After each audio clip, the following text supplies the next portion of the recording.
Same person asked what to eat when it's cold out. This is when I would definitely recommend like the raw vegan soups in the blender. So if you have a high-speed blender, you can, run it a little longer until it's warm till touch. Make sure it's not, if you're like really paranoid about the raw vegan thing, like try and make sure it's just warm to touch. It's not like steaming, piping hot, like clearly it was boiling, like it's not raw.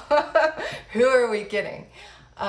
You can also, say you're making like a cauliflower mash or something, you can take your raw cauliflower and soak it in warm water. That'll really help before you blend it up. You can also, let's say you have a cheap blender. This is what I was using right before I got my super nice one. When I came to Hawaii, I didn't bring my Vitamix. Mental insanity. It was not a good decision. But fortunately, I had access to a little cheap blender here.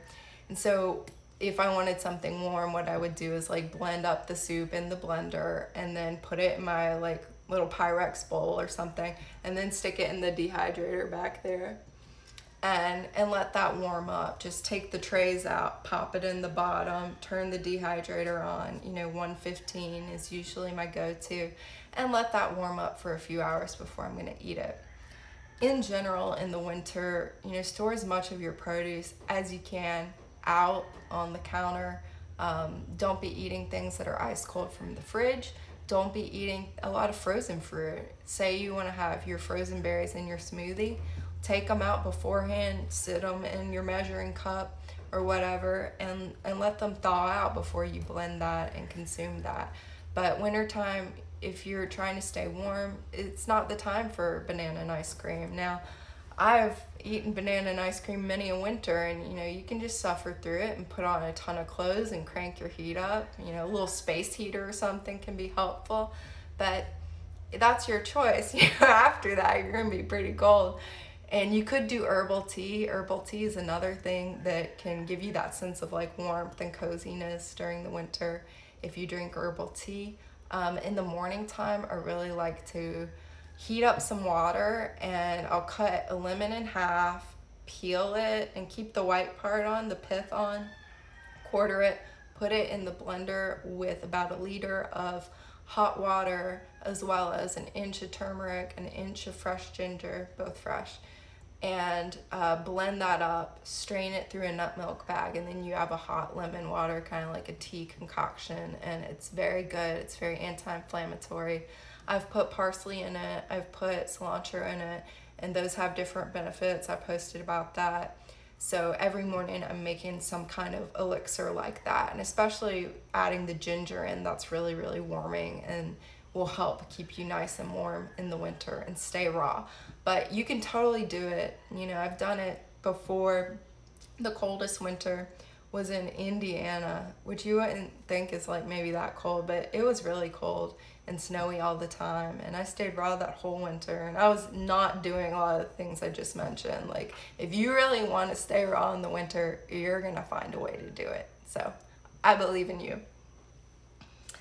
Next question was, what is the most balancing thing I added to my diet and life to balance my relationship to a raw vegan diet?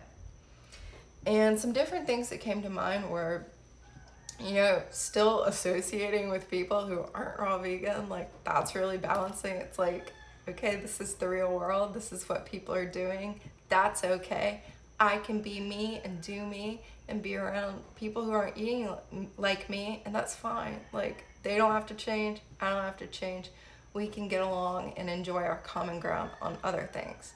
At the same time, I find it really balancing to have the supportive raw vegan community like y'all online, on social media, as well as, going to different events and retreats and festivals and getting to connect with you in person as well. Like, the internet's cool, like this is great, but actually getting to translate that into like a retreat experience when we're hanging out, we're doing things, like that is really, really cool. So having that contrast, having both is really balancing for me in terms of, keeping it real on a raw vegan diet, like understanding like this is not what most people choose to do, like respect And at the same time, I know this is my truth, so I'm gonna do it no matter what.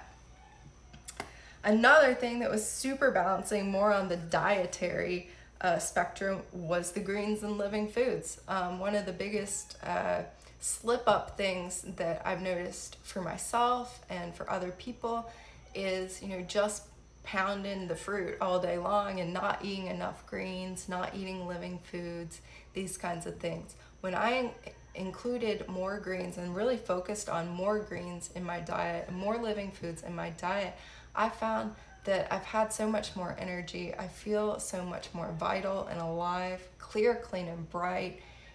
I feel in control of my food and not, dealing with cravings, like of any kind, no cravings, like goodbye, like this is my food, that is not my food, like it's all good. So I've also been able to release salt as a result of really focusing on upping my greens. Thank you. I didn't make it. That was my shirt.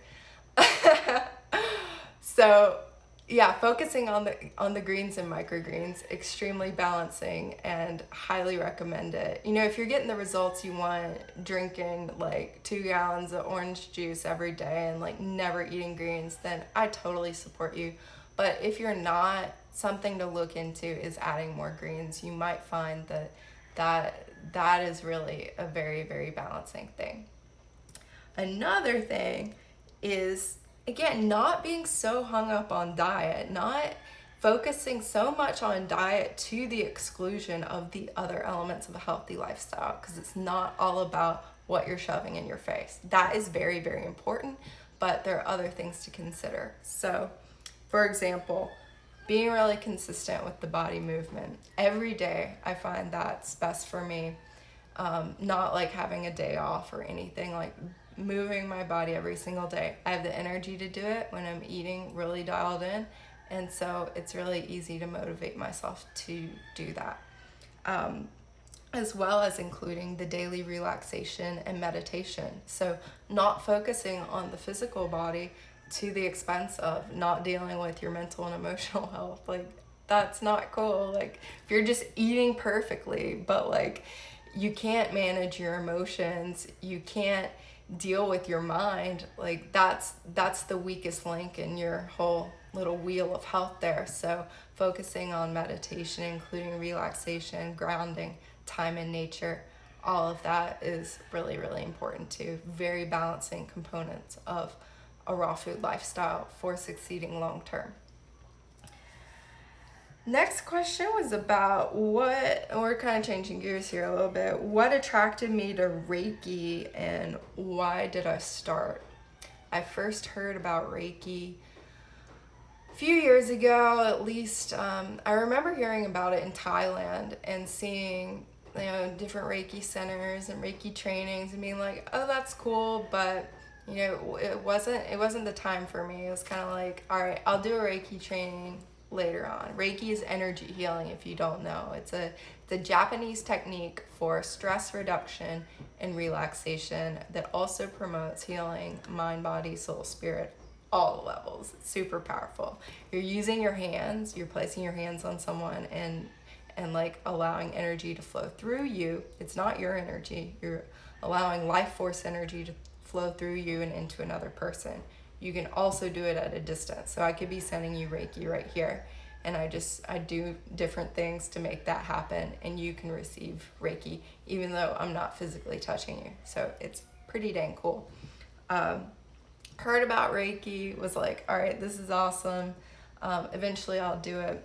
Then last year, my friend in Louisiana, where I'm from, shout out Louisiana friends who might be watching this at some point, she said that she was offering a Reiki class, and I already had rapport with her and had done healing work with her and consider her, soul sisters, definitely spiritual sister and teacher and kindred spirit. So I knew that she was the person I wanted to do my Reiki training with. So I made it happen. I went to the training in Louisiana, and this kind of goes into the next question. What was the biggest moment when I knew Reiki really worked?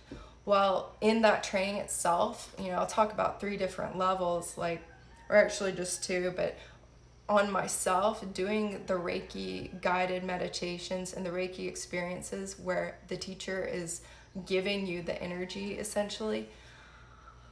I felt so many good things. Like, I had different kinds of experiences, like wild visuals, like psychedelic trip through the jungle, like something you would see if you'd taken like ayahuasca. That was happening to me. Again, without any drugs or anything, just like naturally receiving energy and entering this altered state of consciousness. I was also having, and I still get, and I still get both of these kinds of experiences, but my favorite type of experience is actually a lot more boring than the whole like psychedelic experience. Just experiencing total peace, total relaxation, total merging with oneness, total merging in like being enveloped and filled with white light, with pure consciousness, and dropping into this space where it's like unity consciousness. It's pure love, it's pure consciousness, it's all white, and it's so beautiful. It's what the Tibetan Buddhists, I think, talk about. When you die, you have the chance to experience enlightenment and just merge and just dissolve. You die, you dissolve. The ego, the separate, entity of Taylor dissolves into what is everything. And what I think is happening to me in Reiki is I'm getting little glimpses, little experiences of that pure consciousness, full-on merging experience. And I could guess that if you're able to sustain that kind of state, that's what enlightenment is. And I think we do get that opportunity when we die. I sure hope so. Looking forward to it. But those were experiences that happened to me that really were like, Reiki's a thing. Like, I always feel better after a Reiki session. If I'm receiving it, if I'm giving it, every single time I feel better. It's awesome. It doesn't drain my energy. The second thing that happened at that first training was there were 8 of us, and we worked on this woman. It was one of the participants' relatives. Very, very sick woman, mentally ill, schizophrenia, lots of physical illnesses, mental illnesses, spiritual, emotional, all the levels you could think of. She was struggling on a lot of levels. I think had been in and out of hospital. So very ill lady. And she was laying down on the bed, and we're all surrounding her, placing our hands on her in different positions. And we had been doing that for a while. A few minutes go by, okay. And then I smell this odor that's like otherworldly, supernatural odor. I have experienced this kind of thing a few other times. And the odor was followed by, I've got my eyes a little bit open, kind of like this, where, they're like soft eyes. But they're open. I'm not like this. And I see this like brown, misty entity. I know this is getting weird. Like rising, like her body's like this, and it's like rising off of her body, kind of at an angle, and then going out of the room like this and dissolving. And it just dissolved, and the smell went away. And she kind of jerked, and but not really, she was just there peacefully. And I'm like, holy shit. Oh my God. At that point I open my eyes and I'm looking around at the other people. Everyone's got their freaking eyes closed, or they're acting like nothing's happening. And I'm like, I just saw a thing come out of the lady. Oh my God. It was wild. And I talked to my teacher after that. She was working on lay as well, and talked to some of the others there. Nobody had seen anything, but I'm the type that I do see things sometimes. And I was I know with absolute certainty that that's what happened, and that's what I saw. And it was some kind of, underworld being, demon, negative spirit attachment, something like that. There are many different names. Whatever resonates or doesn't resonate. And if this just sounds crazy, dismiss it, it's fine. You don't have to experience these kind of things with Reiki. But that was a moment when I was like, oh my God, this is real. The healing is definitely possible.